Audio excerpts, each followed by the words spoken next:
Oke, hari ini kita akan lanjut materi sumber daya alam untuk tema 1, subtema 2, muatan pelajaran IPS. Nah, sebelum kita lanjut, jangan lupa like dan subscribe ya. Dan kalau perlu, kamu boleh share ke teman-temanmu yang membutuhkan materi ini, karena materi ini tidak hanya untuk siswa kelas 4, 5 dan 6 juga memerlukan materi seperti ini. Baik, Ibu mau tanya dulu, keadaan anak-anak Ibu gimana? Tetap sehat, semangat kan? Tetap jaga kesehatan ya anak-anak Ibu. Makan makanan yang bergizi, jangan hanya makanannya enak baru kita mau banyak makan. Padahal makanan yang bergizi itu mengandung harus ada nasi, ikan, sayur, buah-buahan, bahkan kalau boleh dilengkapi dengan susu. Nah, terus istirahat yang cukup, jangan sampai lewat jam 9 malam. Itu jam tidur untuk anak sekolah. Walaupun kita belajar di rumah, tetap miliki jam istirahat yang cukup. Lalu usahakan tidur siang biar kamu badannya fit ya. Kemudian jaga kebersihan, kuku jangan panjang, gigi jangan lupa disikat ya kan. Tangan jangan lupa rajin-rajin mencuci tangan ya kan. Mandi 2 kali sehari, lalu olahraga. Dan ini juga yang tak kalah penting, yaitu berjemur di pagi hari, terutama dari pukul 10. Tidak perlu lama-lama, cukup 15 menit, karena itu banyak sekali manfaatnya ya.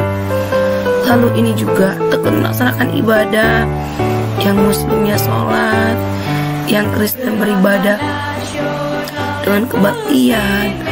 Dan jangan lupa banyak berdoa supaya pandemi corona COVID-19 ini dapat segera selesai dan kita bisa bertemu lagi di sekolah. Dan ini juga tak kalah penting, yaitu batasi bermain HP ataupun laptop. Kenapa? Karena pembelajaran kita sudah melalui daring, kita sudah rutin ketemu dengan HP dan laptop. Otomatis radiasinya bisa mengganggu kita. Nah, kalau boleh, kamu pegang HP ataupun laptop hanya pada saat pembelajaran. Lewat dari situ, tolong jujur pada diri sendiri, kurangi. Kalau perlu tidak usah bermain games atau yang lainnya yang tidak bermanfaat. Kenapa? Ini kita harus pikirkan kelanjutannya sampai ke depan. Mau tetap sehat kan anak-anak Ibu? Ini ada pepatah nih, di dalam tubuh yang sehat terdapat jiwa yang sehat. Nah, kalau kamu mau jiwa kamu sehat, tentunya itu harus dibarengi dengan tubuh yang sehat. Oke? Siap semuanya untuk menerima pembelajaran hari ini? Siap Bu? Oke, luar biasa. Nah, masih ingat nggak apa itu SDA? Sumber daya alam loh nak. Iya, SDA adalah segala sesuatu yang berasal dari alam yang dapat digunakan untuk memenuhi kebutuhan hidup manusia. Jadi kata kuncinya kemarin Ibu bilang apa? Berasal dari alam. Nah, SDA berdasarkan sumbernya itu ada 2 kan, ingat ya. SDA hayati itu contohnya hewan, tumbuhan, itu kan yang dari makhluk hidup ya. Kemudian dimanfaatkan sebagai bahan makanan, pakaian, obat-obatan, dan masih banyak lagi. Kemudian yang kedua, SDA non hayati berarti dari makhluk yang tidak hidup ya kan. Contohnya minyak bumi, emas, matahari, air, dan sebagainya. Dan ini dimanfaatkan untuk apa? Membantu kegiatan manusia, ya kan? Nah, kita mau coba telaah satu persatu manfaat dari sumber daya alam. Oke? tadi yang hayati ada dua tadi ya, hewan dan tumbuhan. Kita mulai dari hewan. Nah, apa sih manfaat hewan? Iya, sumber makanan. Apanya saja dimanfaatin? Dagingnya, Bu? Iya, betul. Apalagi untuk sumber makanan? Tulangnya, iya, tulangnya jadi sop ya. Sop ayam, sop sapi, ya kan? Kemudian selanjutnya manfaat hewan itu sumber protein dan lemak. Iya, karena misalnya seperti hewan bisa menghasilkan telur ya. Telur itu sumber protein yang baik, ya kan? Kemudian walaupun juga ada lemak, makanya kita harus makan makanan dengan jumlah yang seimbang, tidak berlebihan. Jangan karena suka daging ayam terus, yang lain enggak, ya kan? Terus membantu manusia dalam pekerjaan. Ada yang tahu nggak hewan apa yang digunakan untuk membantu pekerjaan manusia? Contohnya, iya betul, kerbau, membantu membajak sawah ya.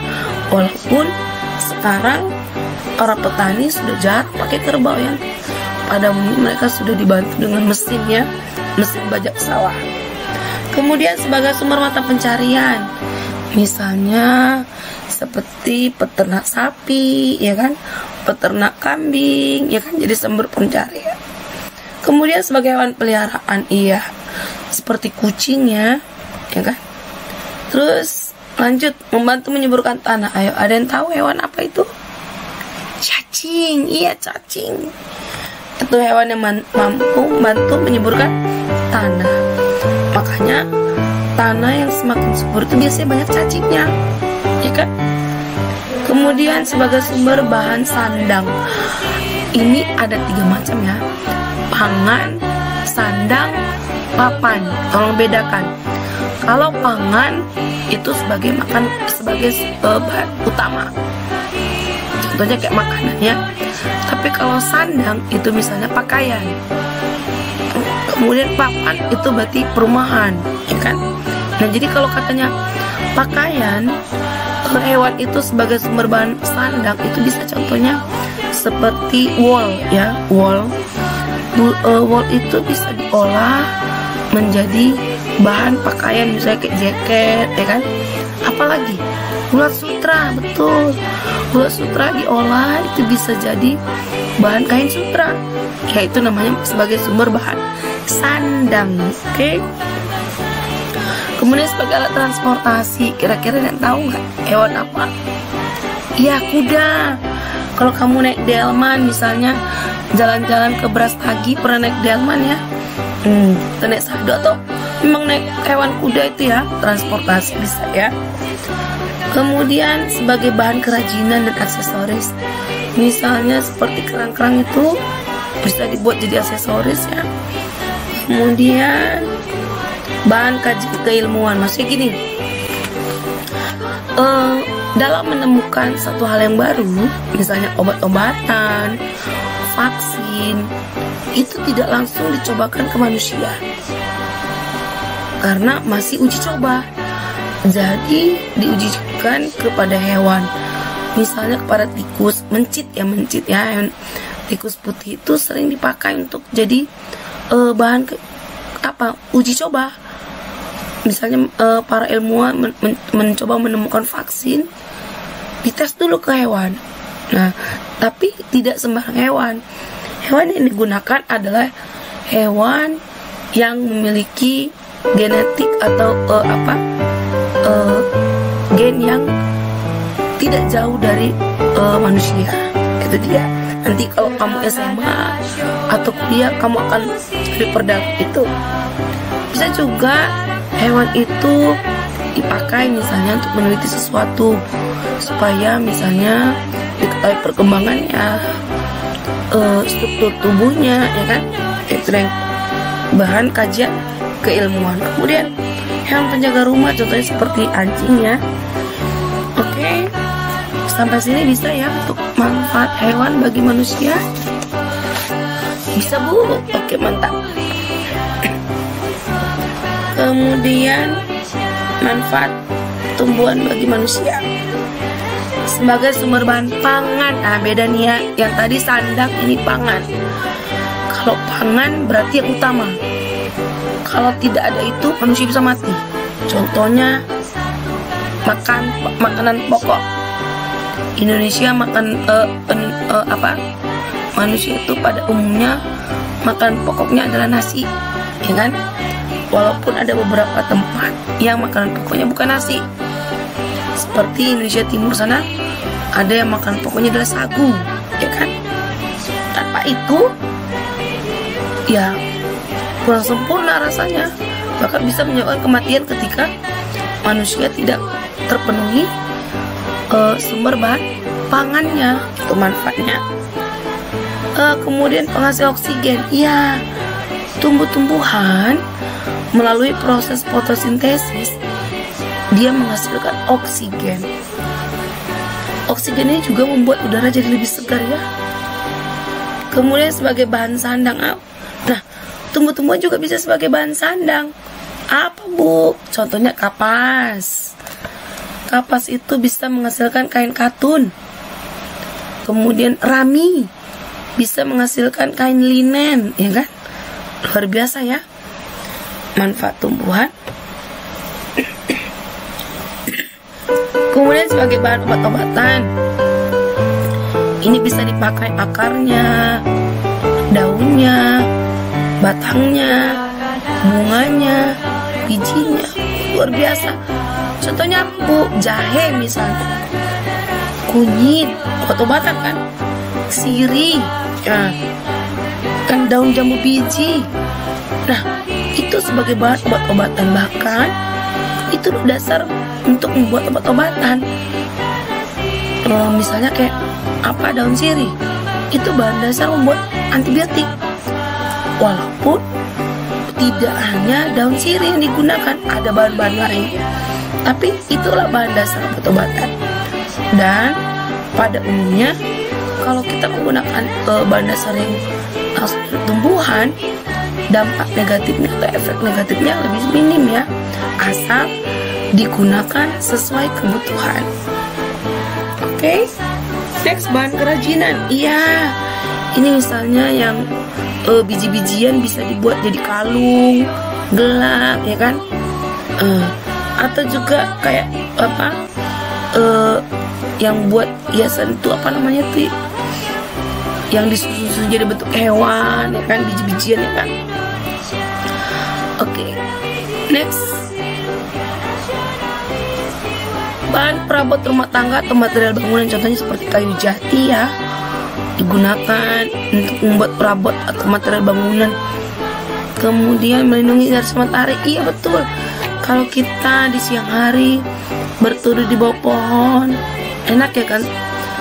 Teduh, segar, ya kan?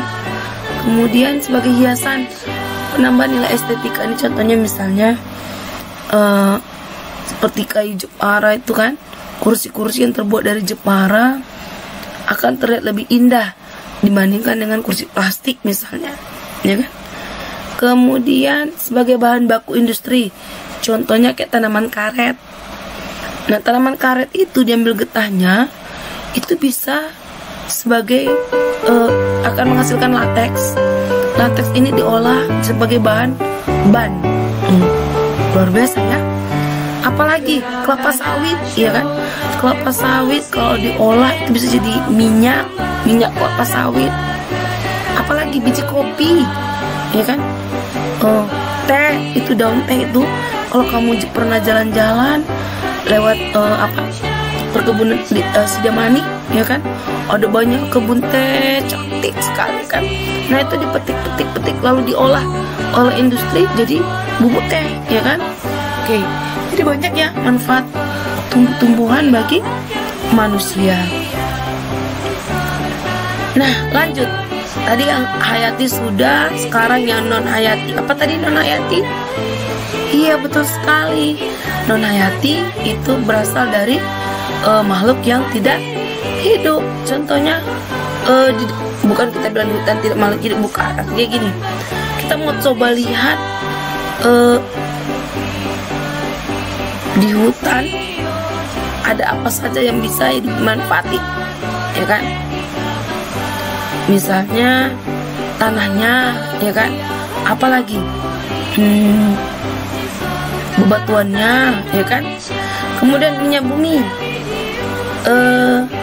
apa yang dihasilkan? Iya, bisa dihasilkan bahan bakar untuk industri, kendaraan, bahkan juga ini juga salah satu bahan pembangkit listrik tenaga diesel atau PLTD. Kemudian gas alam atau LNG, itu sering disingkat LNG, liquefied natural gas, ya kan. Nah, ini manfaatnya itu apa? Nah, ini bisa diolah menjadi bahan memasak, ya. Bukan artinya dicampur dengan masakan, bukan. Ini emang menghidupkan kompor gas, ya kan. Kemudian juga bisa jadi bahan dasar tinta. Jangan coba-coba buat, yaitu prosesnya dari pabrik, ya. Kemudian obat anti serangga, ya kan. Kemudian apalagi batu bara.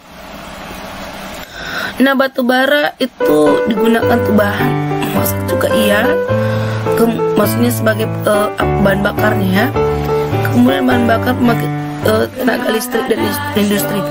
Jadi ada banyak, misalnya kayak pabrik-pabrik yang supaya menghidupkan mesinnya dia tidak pakai bensin karena itu lebih boros, lebih mahal. Dia pakai misalnya batu bara. Selain itu juga misalnya batu bara ini manfaatin misalnya untuk kereta api, ya, untuk menjalankan kereta api. Kemudian next, emas perak, ya. Emas perak ini biasa digunakan untuk perhiasan, investasi, ya kan, menyimpan kekayaan. Next, bauksit. Bauksit itu apa? Sebagai bahan dasar keramik. Jadi keramik itu nggak langsung tiba-tiba ada dari alam, ada keramik, tidak. Tapi itu adalah bahan dasar dibuat dari bauksit, tapi nanti diolah, ya kan. Selain itu juga bauksit itu berguna dalam pemurnian aluminium. Oke, next, tanah. Nah, tanah itu dimanfaatin apa? Iya, sebagai bahan bangunan, ya. Kemudian bahan kerajinan tanah liat. Oke. Udara. Nah, ini udara digunakan untuk apa nih? Bernapas, Bu. Iya, betul. Yaitu kita membutuhkan oksigen, lalu kita mengeluarkan karbon dioksida, ya kan? Next, sinar matahari. Wah, ini banyak lagi nih manfaat sinar matahari untuk menjemur, apalagi mengeringkan. Banyak. Bahkan juga pembangkit listrik tenaga surya, tahu tuh PLTS, ya kan. Kemudian membantu proses fotosintesis dengan sinar matahari. Air, wah ini juga sebagai apa? Air sebagai sumber untuk minum, mencuci, dan masih banyak lagi.